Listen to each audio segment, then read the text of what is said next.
ವಿ4 ನ್ಯೂಸ್ಗೆ ಸ್ವಾಗತ ಹೇಳ್ತಾ ಇದ್ದೇನೆ. ಕಥೆ ಕಾರಣ. ಶೆಟ್ಟಿ ಅವರೇ, ನಿಮ್ಮದು ಯಾವ ಭಾಷೆ? ಭಾರತದಲ್ಲಿದ್ದೀರೋ ಎಲ್ಲಾದರೂ ಬೆರಕೆಯಲ್ಲಿದ್ದೀರೋ? ಈ ರೀತಿಯಲ್ಲಿ ಕೇಳಿದವರು ಯಾರು? ಕೇಳಿದ್ದು ಯಾರಿಗೆ? ಏಕಪೀಠ ನ್ಯಾಯಾಧೀಶರಾಗಿರುವಂಥ ಕೃಷ್ಣ ದೀಕ್ಷಿತ್ ಅವರು ಮಂಗಳೂರು ಬಡಗಣ ಕ್ಷೇತ್ರ ಶಾಸಕ ಭರತ್ ಶೆಟ್ಟಿ ಅವರಿಗೆ ಕೇಳಿದ್ದಾರೆ. ಬೇರೆ ಬೇರೆ ರೀತಿ ಭಾಷಣ ಮಾಡುತ್ತೇನಂತ ಏನೇನೋ ಅವಾಚ್ಯ ಶಬ್ದಗಳನ್ನು ಉದುರಿಸಿದ್ದ ಶಾಸಕ ಭರತ್ ಶೆಟ್ಟಿ ವಿರುದ್ಧ ಜನಪ್ರತಿನಿಧಿ ನ್ಯಾಯಾಲಯದಲ್ಲಿ ಪ್ರಕರಣ ದಾಖಲಾಗಿತ್ತು. ಆ ಪ್ರಕರಣದಿಂದ ಬೆದರಿದ ಶಾಸಕ ಭರತ್ ಶೆಟ್ಟಿ ಅವರು ಅದನ್ನು ರದ್ದುಪಡಿಸುವಂತೆ ಹೈಕೋರ್ಟಿಗೆ ಅರ್ಜಿ ಹಾಕಿದ್ದರು. ಅದನ್ನು ವಿಚಾರಣೆ ಮಾಡಿದ ನ್ಯಾಯಮೂರ್ತಿ ಕೃಷ್ಣ ದೀಕ್ಷಿತ್ ಅವರು, ನಿಮಗೆ ಭಾಷೆ ಇದೆಯಾ ಅನ್ನುವಂಥದ್ದು ನ್ಯಾಯಾಧೀಶರ ಭಾಷೆಯಲ್ಲಿ ಕೇಳಿದ್ದಾರೆ, ನಮ್ಮ ಭಾಷೆಯಲ್ಲ. ಜನಪ್ರತಿನಿಧಿಯಾಗಿದ್ದು ನಿಮಗೆ ಹೇಗೆ ಮಾತಾಡಬೇಕಂತ ಗೊತ್ತಿದೆಯಾ? ವಿಧಾನಸೌಧಕ್ಕೆ ಹೋಗಲಿಕ್ಕೆ ಹಿಂದೆ ಮುಂದೆ ನೋಡುವವರು ನೀವು. ಪ್ರತಿಪಕ್ಷದ ನಾಯಕರೊಬ್ಬರಿಗೆ ಸಂಸತ್ತಿನೊಳಗೆ ನುಗ್ಗಿ ಹೊಡಿತೇನೆ ಅಂತೀರಲ್ಲ, ಹಿಂದೂ ಅಂತ ಹೇಳ್ತೀರಿ. ಹಿಂದೂ ಇದನ್ನೇ ಕಲಿಸಿದೆ ನಿಮಗೆ. ಅಂತೂ ಇಂತೂ ಭರತ್ ಶೆಟ್ಟಿಯವರ ವಕೀಲರು ಏನೇನೋ ವಾದ ಮಾಡಿದ ಬಳಿಕ ಪ್ರಕರಣವನ್ನು ರದ್ದುಪಡಿಸಿಲ್ಲ ಹೈಕೋರ್ಟ್. ಆದರೆ ಜನಪ್ರತಿನಿಧಿಗಳ ಕೋರ್ಟಿನಲ್ಲಿ ಅದಕ್ಕೆ ಸದ್ಯಕ್ಕೆ ತಡೆ ನೀಡಿದು. ಹೈಕೋರ್ಟಿನಲ್ಲಿ ಶಾಸಕ ಭರತ್ ಶೆಟ್ಟಿಯವರ ಅವಾಚ್ಯ ಶಬ್ದಗಳ ಭಾಷಣದ ವಿರುದ್ಧದ ಪ್ರಕರಣವನ್ನು 4 ವಾರಗಳ ಕಾಲ ಮುಂದೂಡಲಾಗಿದೆ. 4 ವಾರಗಳ ಬಳಿಕ ಏನು ಬೇಕಾದರೂ ಆಗ್ಬೋದು. ಅಲ್ಲಿವರೆಗೆ ಭರತ್ ಶೆಟ್ಟಿಯವರ ವಕೀಲರು ಈ ಮೊಕದ್ದಮೆಯನ್ನು ಹೇಗೆ ಉಲ್ಟಾ ಮಾಡುವುದು ಅನ್ನುವುದರ ಬಗ್ಗೆ ನಾನಾ ಲೆಕ್ಕಾಚಾರಗಳನ್ನು ಹಾಕಬಹುದು. ಅದು ಏನಾಗ್ತದೆ ಅನ್ನುವಂಥದ್ದು ಕೋರ್ಟಿನ ಮತ್ತು ನ್ಯಾಯಾಧೀಶರ ತೀರ್ಮಾನದ ಮೇಲೆ ಇರ್ತದೆ. ಜನಪ್ರತಿನಿಧಿಗಳೇ ಹೀಗೆ ಮಾತಾಡಿದ್ದಾರೆ, ಇವರಿಗೆ ವೋಟ್ ಹಾಕಿದವರು ಇಂಥ ಶಾಸಕರನ್ನು ಆರಿಸಿದ್ದಕ್ಕೆ ಇನ್ಯಾವ ರೀತಿ ಮಾತಾಡಬೇಕು ಎನ್ನುವಂಥ ಪ್ರಶ್ನೆ ಕೂಡ ಇಲ್ಲಿ ಹೇಳ್ತದೆ. ಇದೊಂದು ನಡುವೆ ಮೈಸೂರು ಕೊಡಗು ಸಂಸದ ರಾಜವಂಶಜ ಹಾಲಿ ರಾಜ, ಹೆಸರಿಗೆ ಮಾತ್ರ ರಾಜ ಇರ್ಬೋದು, ಅದೇ ಬೇರೆ ಪ್ರಶ್ನೆ, ಸಿಂಹಾಸನವೇರಿರುವಂಥ ಯದುವೀಂದ್ರ ಅವರ ವಿರುದ್ಧ ಒಂದು ಪ್ರಕರಣ ದಾಖಲಾಗಿದೆ. ಯದುವೀಂದ್ರ ಅವರೀಗ ಕೊಡಗಿನ ಮಳೆ ಮತ್ತು ಭೂಕುಸಿತದ ಪರಿಶೀಲನೆಯಲ್ಲಿದ್ದಾರೆ. ಇತ್ತ ಮೈಸೂರಲ್ಲಿ ಅವರ ವಿರುದ್ಧ ಏನು ಪ್ರಕರಣ ದಾಖಲಾಗಿದೆ ಎಂದರೆ, ಯದುವೀಂದ್ರ ಅವರು ತಮ್ಮ ಆಸ್ತಿಯ ಸಂಪೂರ್ಣ ವಿವರವನ್ನು ಚುನಾವಣೆಗೆ ನಿಲ್ಲುವಾಗ ಚುನಾವಣಾ ಆಯೋಗಕ್ಕೆ ನೀಡಿಲ್ಲ. ಆದ್ದರಿಂದ ಅವರ ಆಯ್ಕೆಯನ್ನು ಅಸಿಂಧುಗೊಳಿಸಿ ಮನೆಗೆ ಕಳಿಸಿ ಎಂದು ಮೊಕದ್ದಮೆ ಹೂಡಲಾಗಿದೆ. ಇಂಥ ಮೊಕದ್ದಮೆಗಳು ಭಾಳಷ್ಟು ಬರ್ತವೆ. ಆ ಮೊಕದ್ದಮೆ ತೀರ್ಪು ಬರುವ ಹೊತ್ತಿಗೆ ಅವರ ಸಂಸದೀಯ ಅವಧಿ ಮುಗಿದಿರ್ತದೆ. ಅದೇನೇ ಇರಲಿ, ಈ ರೀತಿಯ ಒಂದು ಮೊಕದ್ದಮೆಯಲ್ಲಿ ಬಹಳ ಬೇಗ ಕೋರ್ಟ್ ತೀರ್ಪು ಬಂದಿದ್ದು ಅಂತ ಹೇಳಿದರೆ 1975ರಲ್ಲಿ ಇಂದಿರಾ ಗಾಂಧಿಯವರ ಆಯ್ಕೆಯನ್ನು ಪ್ರಶ್ನಿಸಿ ಕೋರ್ಟ್ನಲ್ಲಿ ಪ್ರಶ್ನಿಸಿತ್ತು. ಅಲಹಾಬಾದ್ ಹೈಕೋರ್ಟು ಪ್ರಧಾನಿ ಮತ್ತು ಸಂಸದೆಯಾಗಿರುವಂಥ ಇಂದಿರಾ ಗಾಂಧಿಯವರ ಆಯ್ಕೆಯನ್ನು 2 ವಾರದಲ್ಲಿ ಅಸಿಂಧುಗೊಳಿಸಿತ್ತು.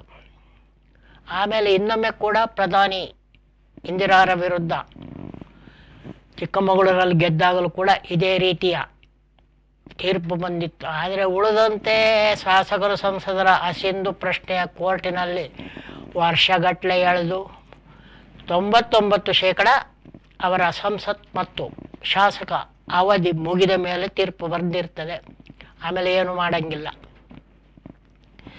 ಇವನ್ನೆಲ್ಲ ದಾಟಿ ನೋಡುವಾಗ ಕೇಂದ್ರದ NDA ಸಮ್ಮಿಶ್ರ ಸರ್ಕಾರದ ಅಂತ ಹೇಳುವುದಕ್ಕಿಂತಲೂ BJPಯ ಖಾಸಗಿ ಆಸಕ್ತಿಯ 3 ಕ್ರಿಮಿನಲ್ ಕಾಯ್ದೆಗಳು, ನಾಗರಿಕ ಸಂಹಿತೆ ಇತ್ಯಾದಿಗಳು, ಕ್ರಿಮಿನಲ್ ನ್ಯಾಯ ಸಂಹಿತೆ, ಇವೆಲ್ಲ 3 ತಂದಿದ್ದಾವೆ. ಅದು ಹಳೆಯದಕ್ಕೆ ಹೊಸ ಅಂಗಿ ಹಾಕಿದ್ದಾರೆ. ಹಳೆಯ ಕಾನೂನುಗಳಿಗೆ ಹೊಸ ಅಂಗಿ ಹಾಕಿದ 3 ಕ್ರಿಮಿನಲ್ ಕಾಯ್ದೆಗಳನ್ನು ತಮಿಳುನಾಡಿನ DMK ಸರ್ಕಾರವು ಮದ್ರಾಸ್ ಹೈಕೋರ್ಟಿನಲ್ಲಿ ಪ್ರಶ್ನಿಸಿದೆ. ಹೈಕೋರ್ಟು ಈ ಕ್ರಿಮಿನಲ್ ಹೊಸ ಅಂಗಿ ತೊಟ್ಟ 3 ಕ್ರಿಮಿನಲ್ ಕಾಯ್ದೆಗಳ ಸಂಹಿತಾ ರೂಪವನ್ನು ಹೇಗೆ ತೆಗೆದುಕೊಂಡು ಯಾವ ರೀತಿ ತೀರ್ಪು ನೀಡುತ್ತದೆ ಅನ್ನುವಂಥದ್ದು ಸದ್ಯಕ್ಕೆ ಗೊತ್ತಾಗುವುದಿಲ್ಲ, ಮುಂದಕ್ಕೆ ಗೊತ್ತಾಗ್ತದೆ. ಅದು ಮದ್ರಾಸ್ ಹೈಕೋರ್ಟಿಗೆ ಬಿಟ್ಟಂಥ ವಿಚಾರ. ಆದರೆ DMKಯು ಯಾವ ರೀತಿಯಲ್ಲಿ ಕೂಡ ಕೇಂದ್ರದ, ಅದರಲ್ಲೂ BJPಯ ಯಾವುದೇ ವಿಚಾರಗಳನ್ನು ರಾಜ್ಯದಲ್ಲಿ ಅನುಷ್ಠಾನಗೊಳಿಸಲು ಬಯಸಿಲ್ಲ. ಅದು ರಾಷ್ಟ್ರೀಯ ಶಿಕ್ಷಣ ನೀತಿ ಇರಬಹುದು, ನಾಗರಿಕ ಪೌರತ್ವ ವಿಷಯ ಇರ್ಬೋದು. ಈಗ 3 ಕ್ರಿಮಿನಲ್ ಕಾಯ್ದೆಗಳ ವಿಚಾರ DMK ಅಂತಲ್ಲ, ದ್ರಾವಿಡ ಪಕ್ಷಗಳು ಮೊದಲಿನಿಂದಲೂ BJP ನೀತಿಯನ್ನು ವಿರೋಧಿಸ್ತಾ ಬಂದಿವೆ. ADMK ಕೆಲವು ಸಲ ಮತ್ತು DMK ಕೇಂದ್ರದ ಅನಂತರ ದಿನಗಳಲ್ಲಿ ಕೇಂದ್ರಗಳಲ್ಲಿ BJP ಇಲ್ಲವೇ ಕಾಂಗ್ರೆಸ್ ಅನಿವಾರ್ಯ ಎಂದಾದ ಮೇಲೆ ಸ್ವಲ್ಪ ಮಟ್ಟಿನ ಚುನಾವಣಾ ಹೊಂದಾಣಿಕೆ ಮಾಡಿಕೊಂಡರೂ ಕೂಡ ಅದರಲ್ಲೂ BJP ಯಾವುದೇ ಕೇಂದ್ರ ತೀರ್ಮಾನಗಳನ್ನು ಬಹಳ ಮೊದಲಿಗೆ ಕಾಂಗ್ರೆಸ್ ಸರ್ಕಾರ ಇದ್ದಾಗ ಹಿಂದಿ ತೀರ್ಮಾನವನ್ನು ತಮಿಳುನಾಡು ಒಪ್ಪಿಲ್ಲ. ಭಾಳ ಹಿಂಸಾಚಾರದ ಚಳವಳಿ ಕೂಡ ಅಲ್ಲಿ ತಮಿಳುನಾಡಿನಲ್ಲಿ ನಡೆದಿತ್ತು. ಈಗ ವಿಧಾನಸೌಧದಲ್ಲಿ ಏನು ನಡೆದಿದೆ ಅದೇ ವಾಲ್ಮೀಕಿ ಬಗ್ಗೆ ಮಾತನಾಡುವ BJPಯವರು ಎಷ್ಟು ವಾಲ್ಮೀಕಿ ಓದಿದರ ಗೊತ್ತಿಲ್ಲ. ಈಗಂತೂ ಹೊಸದಾಗಿ ನಿರ್ಮಾಣವಾಗಿರುವ ರಾಮ ಮಂದಿರದಲ್ಲಿ ವಾಲ್ಮೀಕಿ ರಾಮಾಯಣ ಇಟ್ಟಿಲ್ಲ, ತುಳಸಿದಾಸನ ರಾಮಚರಿತ ಮಾನಸವನ್ನು ಇಟ್ಟಿದ್ದಾರೆ. ಇವರ ವಾಲ್ಮೀಕಿ ಭಕ್ತಿ ಇಷ್ಟರಿಂದಲೇ ಗೊತ್ತಾಗ್ತದೆ. ನಿನ್ನೆ ಗರ್ಜಿಸಿದ ಮುಖ್ಯಮಂತ್ರಿ ಸಿದ್ದರಾಮಯ್ಯನವರು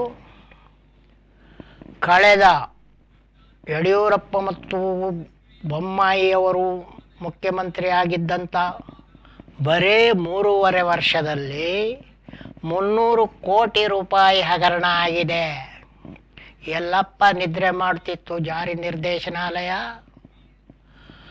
ಹಿಂದೆ ಜಗದೀಶ್ ಶೆಟ್ಟರ್, ಯಡಿಯೂರಪ್ಪ ಮೊದಲಾದವರು ಮಂತ್ರಿ ಆಗಿದ್ದಾಗ ಹಾಗೂ BJP ಕರ್ನಾಟಕದಲ್ಲಿ ಅಧಿಕಾರದಲ್ಲಿದ್ದಾಗ ಅಂಬೇಡ್ಕರ್ ನಿಗಮದಿಂದ ದುಡ್ಡು ಕದ್ರಲ್ಲ, ಅದೇ ರೀತಿ ಬೋವಿ ನಿಗಮದಿಂದ ದುಡ್ಡು ಕದ್ರಲ್ಲ. ಪ್ರಕರಣ ದಾಖಲಾಯಿತು, ಆದರೆ ಏನಾದರೂ ವಾಪಸ್ ಬಂತ ದುಡ್ಡು? ನಮ್ಮ ತಾಕತ್ತು ಏನು? ನಾವು ವಾಲ್ಮೀಕಿ ನಿಗಮದ ಹಗರಣದ ವಿರುದ್ಧ ಪ್ರಕರಣ ಮಾತ್ರ ದಾಖಲಿಸಿಲ್ಲ, 85.25 ಕೋಟಿ ರೂಪಾಯಿಗಳನ್ನು ವಾಪಸ್ ಪಡೆದಿದ್ದೇವೆ. ನೀವು ಹಗರಣ ಅಂತ ಹೇಳ್ತೀರಲ್ಲ, ಮೊಕದ್ದಮೆ ದಾಖಲಿಸಿ ಸೋರಿ ಹೋದ 85.25 ಕೋಟಿ ರೂಪಾಯಿಗಳನ್ನು ವಾಪಸ್ ಪಡೆದಿದ್ದೇವೆ, ಮುಟ್ಟುಗೋಲು ಹಾಕಿದ್ದೆ. ನೀವೇನಪ್ಪ ಮಾಡಿದ್ರಿ? ಏನಾದರೂ ಹಗರಣವಾದ ದುಡ್ಡು ವಾಪಸ್ ಬಂದಿದೆಯಾ? ಒಂದು ಬಂದಿಲ್ವಲ್ಲಪ್ಪ. ನಿಮ್ಮ ಹಗರಣಗಳ ಪಟ್ಟಿಗಳನ್ನು ಬಿಚ್ಚಿಟ್ರೆ ನೀವು ಇಲ್ಲಿ ವಿಧಾನಸೌಧಕ್ಕೆ ಕಾಲಿಡ್ಲಿಕ್ಕೆ ಸಾಧ್ಯವಿಲ್ಲ ಅನ್ನುವಂಥ ಒಂದು ದೊಡ್ಡ ಭಾಷಣವನ್ನೇ ಮುಖ್ಯಮಂತ್ರಿ ಸಿದ್ದರಾಮಯ್ಯನವರು ಮಾಡಿದ್ದಾರೆ.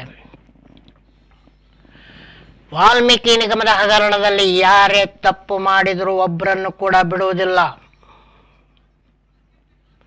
ಅದೇ ರೀತಿ ಹಿಂದಿನ ಪ್ರಕರಣಗಳನ್ನು ಕೂಡ ಹೊರತೆಗೆದು ನಿಮ್ಮ ಮುಖವಾಡವನ್ನು ಕಳಚಿ ಹಾಕ್ತೇನೆ ಅನ್ನುವಂಥ ಮಾತನ್ನು ಕೂಡ ಸಿದ್ದರಾಮಯ್ಯನವರು ಮಾತನಾಡಿದ್ದಾರೆ. ನಿಮ್ಮ ರಾಷ್ಟ್ರೀಕೃತ ಬ್ಯಾಂಕ್ ವಾಲ್ಮೀಕಿ ನಿಗಮದ ಹಣ ಹೊಡೆಯುವಲ್ಲಿ ನಿಮ್ಮ ಕೇಂದ್ರದ BJP ಕೈಯಲ್ಲಿರುವ ರಾಷ್ಟ್ರೀಕೃತ ಬ್ಯಾಂಕಿನ ಅಪರಾಧವೇ ದೊಡ್ಡದು. SBI ಕೂಡ ಇದನ್ನೇ ಹೇಳಿದೆ. ಹಾಗಿರುವಾಗ ಯಾರಪ್ಪ ರಾಜೀನಾಮೆ ಕೊಡಬೇಕು? ನಿಮ್ಮ ಹಣಕಾಸು ಮಂತ್ರಿ, ಕೇಂದ್ರ ಹಣಕಾಸು ಮಂತ್ರಿ ನಿರ್ಮಲಾ ಸೀತಾರಾಮನ್ ರಾಜೀನಾಮೆ ಕೊಡಬೇಕಾ? ಅಥವಾ ಹಿಂದೆ ಕಾಂಗ್ರೆಸ್ ಅಧಿಕಾರದಲ್ಲಿದ್ದದಕ್ಕಿಂತ 100 ಪಟ್ಟು ಹಗರಣಗಳು ಕರ್ನಾಟಕದಲ್ಲಿ ನಡೆದಾಗ ಯಡಿಯೂರಪ್ಪ ರಾಜೀನಾಮೆ ಕೊಟ್ಟಿದ್ರಾ? ಬೊಮ್ಮಾಯಿ ಕೊಟ್ರ? ಶೆಟ್ಟರ್ ಕೊಟ್ರ? ಎಲ್ಲ ಗಿಟ್ಟಿಸ್ಕೊಡ್ರಲ್ಲಪ್ಪ ನೀವು. ನನ್ನ ತಪ್ಪೇ ವಾಲ್ಮೀಕಿ ನಿಗಮದ ಹಣ ವರ್ಗಾವಣೆ ಇಲ್ಲದಿರೋ ನಾನು ಯಾಕೆ ರಾಜೀನಾಮೆ ಕೊಡಬೇಕು ಅನ್ನುವಂಥ ಪ್ರಶ್ನೆಯನ್ನು ಗಟ್ಟಿಸಿ ಕೇಳಿದ್ದಾರೆ ಮುಖ್ಯಮಂತ್ರಿ ಸಿದ್ದರಾಮಯ್ಯನವರು. ನಿಮ್ಮದೇ ತಪ್ಪು ಅಂತ BJP ಅವರು ಕೂಡ ವಾದ ಮಾಡಲಿಕ್ಕೆ ನೋಡಿದ್ದಾರೆ. ವಾದ ಮಾತ್ರ ಆಗಿದೆ, ಅದು ವಾದ ಗೆದ್ದಿಲ್ಲ. ಮುಂದಿನ ದಿವಸಗಳಲ್ಲಿ ಇದು ಯಾವ ರೀತಿ ತೆರೆದುಕೊಳ್ಳುತ್ತದೆ ಅಂತ ಈಗಲೇ ಹೇಳಲಿಕ್ಕೆ ಬರುವುದಿಲ್ಲ. ಪಕ್ಷ ಮತ್ತು ಪ್ರತಿಪಕ್ಷಗಳು ಹಗರಣಗಳ ಬಗ್ಗೆ ವಾದ ಮಾಡುವುದು ಒಂದು ದೊಡ್ಡ ವಿಷಯವಲ್ಲ.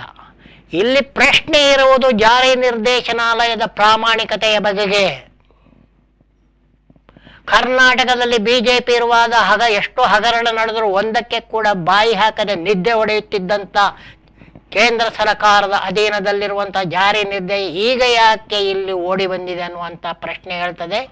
ಈ ಒಂದರಿಂದಲೇ ಅದರ ಅಪ್ರಾಮಾಣಿಕತೆಯು ಹೊರಗೆ ಕಾಣಿಸ್ತದೆ ಅಂತ ಹೇಳುತ್ತಾ ಇಂದಿನ ಕಥೆಗಾರಣಕ್ಕೆ ಸದ್ಯಕ್ಕೆ ಮುಗಿತಾಯವನ್ನು ಹೇಳುತ್ತಾ ನಿಮಗೆಲ್ಲ ಮಾಡ್ತಾ ಇದ್ದೇನೆ ಒಂದು ನಮಸ್ಕಾರ ಅಂತ ಹೇಳಿ ನಮ್ಮ ಚಾನಲನ್ನು ನೋಡ್ತಾ ಇರಿ. ನಮ್ಮ ಯೂಟ್ಯೂಬ್ ಚಾನಲ್ಗೆ ಸದಸ್ಯರಾಗಿ ಎಂದು ಬೇಡುತ್ತಾ ಮತ್ತೊಂದು ನಮಸ್ಕಾರ ಕೂಡ ಎಕ್ಸ್ಟ್ರಾ ಕೊಡ್ತಾ ಇದ್ದೇನೆ.